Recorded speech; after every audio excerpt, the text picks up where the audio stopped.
We know that women's leadership matters, but have you ever wondered, how do women acquire the self-confidence and the skills to become global leaders that make powerful impacts in the world? Joining me today is Dr. Musimbi Kanyoro, a pioneer in African women's theology, as well as the women who broke the color barrier to become the first African General Secretary of the World YWCA. Welcome, Musimbi. Can you share with us why women's leadership is so important? For centuries, people have asked where the women provided leadership, but that leadership was not as recognized as public leadership. And this has continued in history for many years in our political systems, in our social systems, in our cultural systems.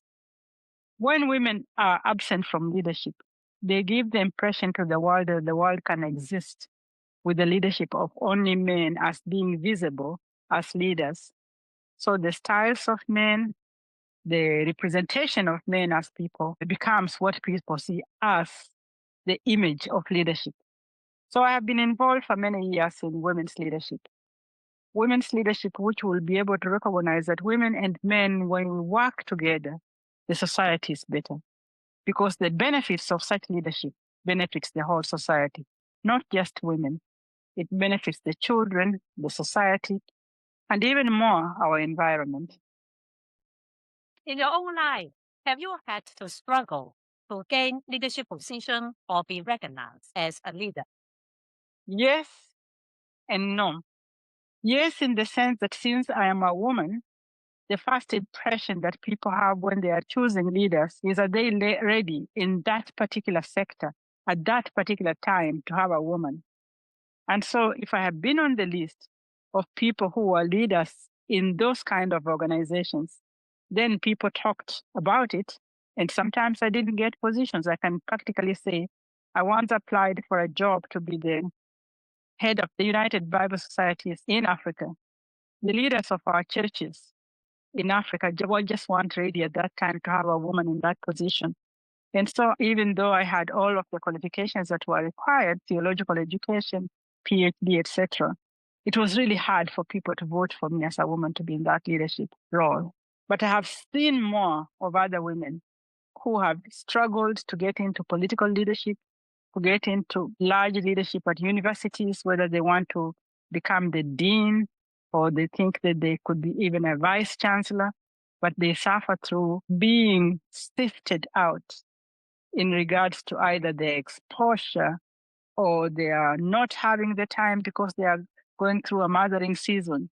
Or people even give excuses when they don't want to include women that will go through our biological time. I have heard people say, oh, that woman, if she goes through menopause, she'll have tempers and her moods will change.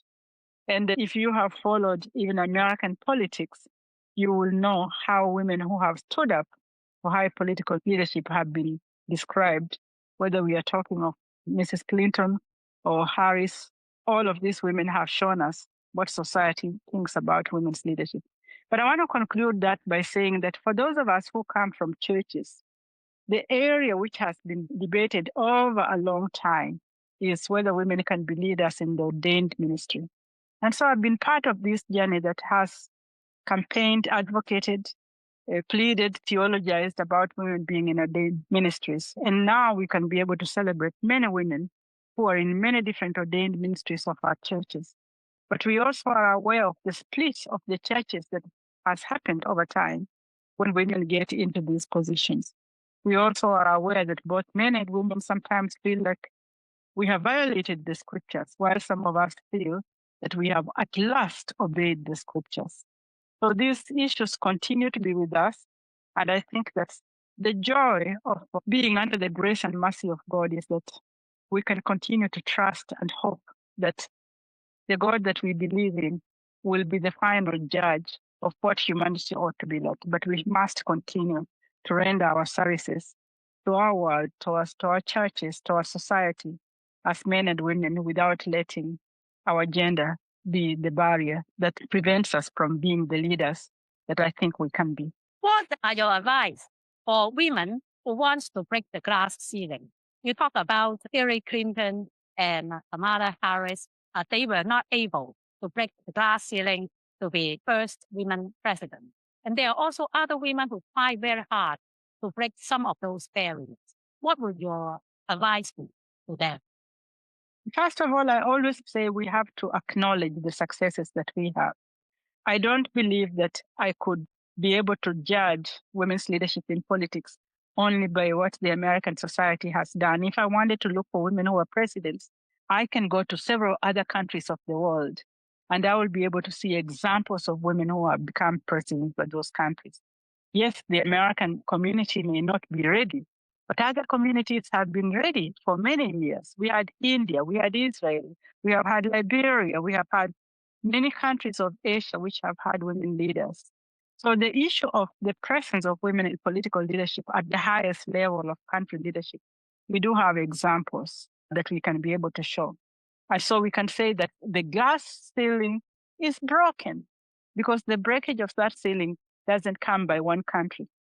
But on the other hand, I think that women have broken the glass ceiling in many areas. If we even stay in academia, where most of us have been trained to be, I was trained to be an academician, and I did teach at the university for some times. It took a very long time for even women to be allowed to study certain subjects, medicine among them, and others. The first ones really bearing the whole burden of being judged and studying hard and showing that they could do it opened up the way for the rest of us that have studied other things where there haven't been any barriers at all. But we can look into the breaking of the scientific area. There are so many women inventors who have been named by their invention, some recognized with world prizes.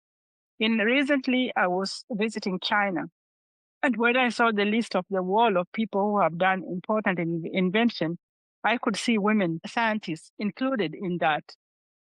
I want to look at the area of the African women's leadership. For a very long time, we had women judges from Ghana, for example, who really showed that women could be in the legal area and become judges. Jage was a woman who was a woman judge long time before we had women judges in the West who were leaders in the High Court. We have had a woman like Wangari Maathai, a Kenyan woman who was a leader in the area of environmental protection. So I think whether we look at countries, whether we look at areas of study, or whether we look at subject matter, we will always find that there were always women from ancient times who provided leadership. And what we need to do is to grow on the strength of those women and know that the glass ceiling has been broken for many years. And we have just to continue to open that space wider for more women. You have broken many glass ceilings. For example, you were the first non-Western secretary for the World YWCA. What did you learn from leading an organizations like that or other international global organizations? It's very funny to enter into an organization and then you learn that organization has been a global organization for 150 years. And in that global organization, it has only had leadership from women who look the same, but the organization is global. When I joined the World YWCA, a really well-known organization because YWCAs have been there for many years. Today, they celebrate over 200 years. They are these perpetual organizations that are rooted in community. And because they are rooted in communities, they continue to evolve and transform. But when I joined, there hadn't been a woman from any of the southern nations as a leader. And even in Europe, there had been only Western Europe, Australia, New Zealand, the UK, and the USA. These were the women that provided the leadership for 150 years. So I think when I was elected, it was history for the organization, but also even history for me. Because for me, I was experiencing how when you are in such a position, you are treated in one way with a lot of curiosity. Will this person be able to achieve what others have achieved before her? But you're also treated with suspicion. Can such a continent as Africa bring the leader that we want? Can that be the one that breaks the mold of leadership into expanding the leadership to the rest of the world. But you are also treated with excitement. There are those who say, wow, who is this? We really want to know them. And others who say, we have to support this person to succeed so we can see what success looks like in a different scheme. So I experienced all of those things. I experienced all the good and the bad of it. But I think the good was the overriding one. I felt like I was supported by many other people. And I think when we are in leadership, we must always know that you never lead alone. You are in leadership because we are called by the others. And people permit us to be their leaders by giving us the authority, the responsibility, and the work to do. And I felt that the work that was there before me, and my intention at that particular time was to support the work that the YWCA was doing in such a way that it would rejuvenate and become a young women's organization as its beginnings defined it. And we succeeded that. We got young women into leadership, but we also got the organization to move into the 21st century and use computers, embrace technology, embrace fast ways of working, embrace different ways of being in the office. And this continues to be built on that organization and many others. But I want to fast forward and say that my experience as a first was important, but it didn't occupy my life. What really occupied my life is my experience of seeing different cultures, different women with different backgrounds, different education, working together for things that make women whole, to prevent violence, to promote education, to promote leadership, to promote security and safety of where women stayed, to include exercises in their lives, etc. These were the things that carried my agenda and made me actually not even remember that I was a first, nor did I remember that I was a Black woman leading. I just felt like I had a work to do, and we did that work just as we are, without letting my race or my origin define how the work was going to be. Thank you very much for your leadership in the past and also in the present. Now, you are also a pioneer in African women's theology and a co-founder of the Circle of Concerned African Women Theologians. Can you tell us the story behind the Circle and your involvement in it?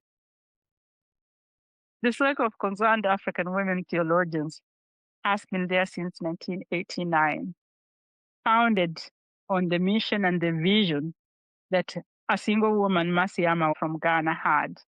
And she began by really just collecting names of women who had some theological training or who were ecumenical, who were in the churches, in order to create a big group of women who could think as Africans and see what is God speaking to us, what is God sending us to do.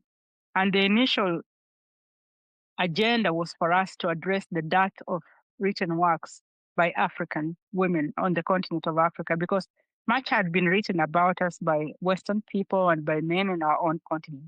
And we wanted to change that. And we have, since 1989, successfully really turned the picture around. There's lots of writing now in theology, in biblical studies, in the social studies, etc., that are written by African women.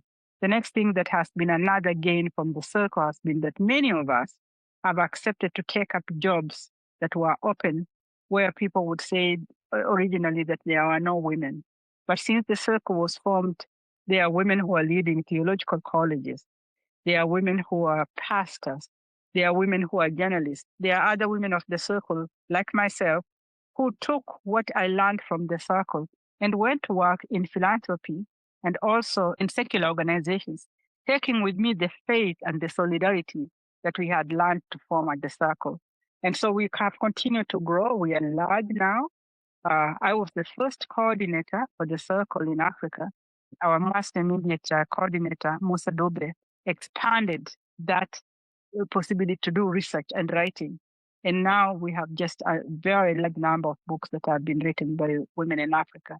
I'm still part of the circle, where I see my role and the role of women like myself as holding that ladder so that it doesn't fall as the other women climb and become the rising stars in the circle movement. So we hold by mentoring, by loving them, by cheering, but also by us not extinguishing our own candles, continuing to write and continuing to advocate for the well-being of all human beings, including who are in Africa and men and women in Africa as well. I like this image, holding the ladder for others to climb up and to do their work. Now, Musimbi, you're also very well known for the concept gendered cultural hermeneutics. Why is that important? When I was doing my Doctor of Ministry, I am a linguist, my PhD is in linguistics. When I was working on Doctor of Ministry research, I realized how strongly people on the African continent walk in the middle of both our cultural upbringing, which is very rich, that are important to our life and give us wholeness in who we are as human beings, but also very grounded in the Christian faith. So I decided to work on cultural hermeneutics, where I was talking about the idea that when we think about culture, we have to be able to give its interpretation within the context and at the time it's happening, and ask, what is it asking us to do? And if we do, and we are inquisitive, and we can be able to analyze, we can be able actually to sift what empowers and makes us powerful and human, but also to be willing and brave to say those things which do not build, that they are not for us. And I believe that this kind of sifting has to be applied everywhere. Even when we read scriptures, there are parts of the scriptures that do not enhance our well-being. There could be scriptures which talk about nothing but revenge or killing each other, or scriptures which talk about abuse of people, abuse of women, etc.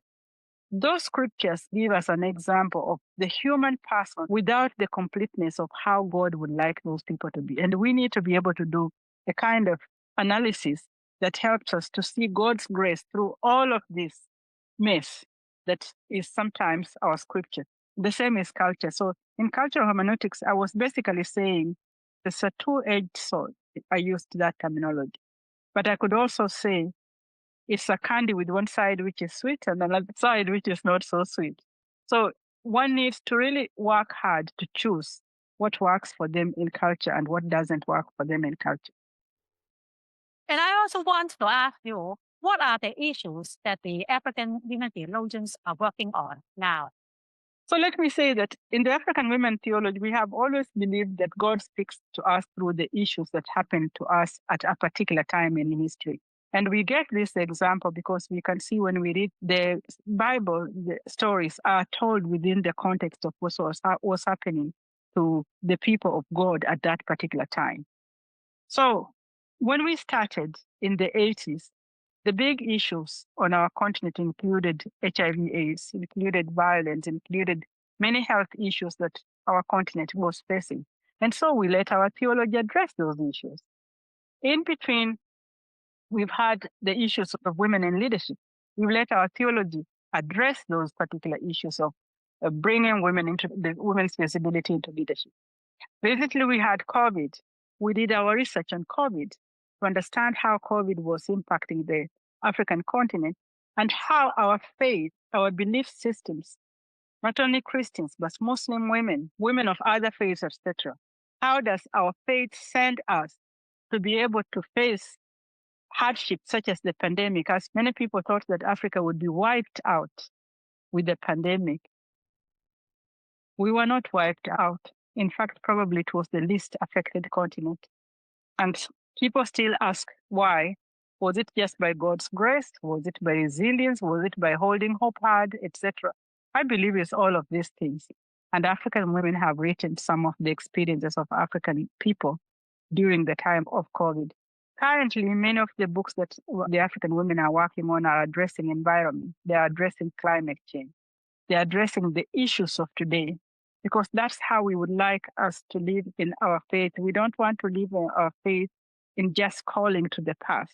We want our faith to send us every day to be active in our belief, to be present in our hope, and to really see God as speaking to us and protecting us and serving us today.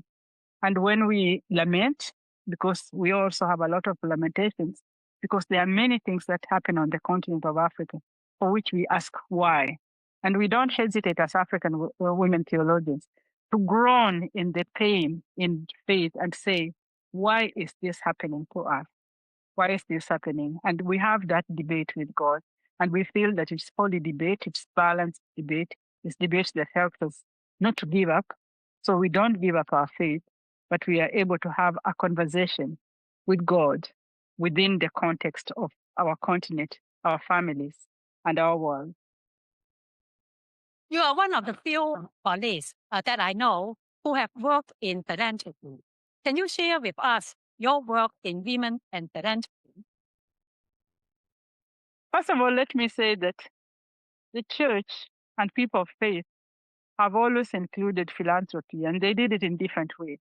Because in philanthropy, people give of their resources. That's one of the things. And the resources can be in form of money.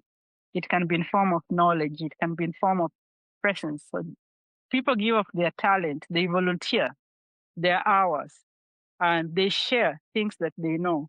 People give of their time to spend with people, etc. So I want to say that people of faith have always been philanthropic in many different ways, whether they have been recognized or not. But even the faith books actually command people to give part of their resources for others who are in need. Those who are of Christian or Jewish religions are told to give a 10% of whatever they earn to others so that it can be used, whether it is giving it through their religious communities or through their communities. But people are encouraged to give for the sake of others. They are told to care for the poor, to care for the widows, to care for those who don't have. All this is called philanthropy, it's the love of human being. In my case, if I bring up, I went to do professional philanthropy work by working with foundations. And my last job was really working with a foundation that focused on women and on women's health, as well as on women's well-being, on women's human rights, etc. And the important thing about this foundation that I worked for, the Global Fund for Women, that it was founded by women for women, because many women saw that women who are in particular settings, either with new ideas, very often the new ideas don't take root because they are not trusted and granted money to grow those ideas. So the foundation started by funding women's ideas, like entrepreneurs, and seeding them. And those ideas grew into big, large ideas that became trees, big trees, and later on forests. The second thing is to fund women so that they can do the kind of advocacy that they need to do for the sake of the whole community. Whether they are doing advocacy to ensure that there is a girls' education or kindergartens are available so that families can be able to get support of their children, or lives are put in the streets so that there is safety for children, all of these things. But most important of all is to keep women safe, so preventing gender-based violence. Because gender-based violence has been so dominant in our world that you cannot be able to distinguish where it is and where it is not. It surpasses class, it surpasses money, it surpasses race, etc. And so this fund, part of what it did was to be able to fund people who are working to prevent gender-based violence.